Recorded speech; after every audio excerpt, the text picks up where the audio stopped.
So, an institutionalization of public relation. This is a process that seems to be going on in our society, in our companies. What do you think?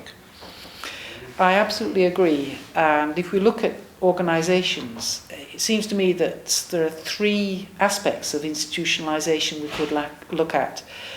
First of all, at board level, it's clear that there are an increasing number of communication directors joining and being appointed to boards of companies.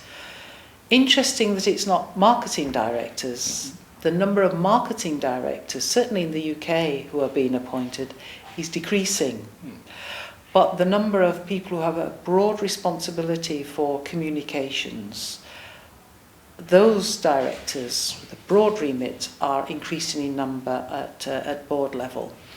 And their job is very interesting. They have a remit to be a fully functioning board member with all the skills that you'd expect of a board member, being able to understand finance and human relations. But very specifically, it is to represent stakeholder voices and to get a broad understanding of what stakeholder expectations are of the organisation and to bring those to the attention of senior managers. And also the consultancy practice from PR directors with the directors of function is increasing. Absolutely.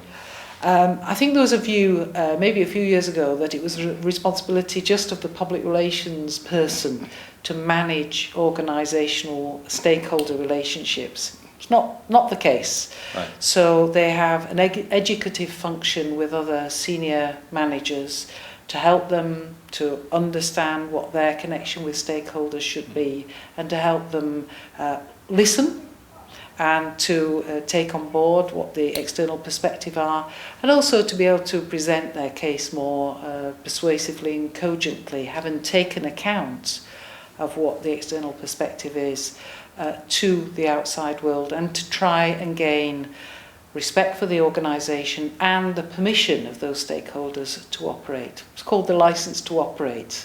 Right. Often values-based, so they have to be acutely aware of what the values are of their key stakeholders and to ensure that the organisation understands those and wants to maintain support from those stakeholders by sharing those values. So the reflective role of the PR director is important in order to help the organisation to have values that are coherent with the ones that are in the society. Is that correct?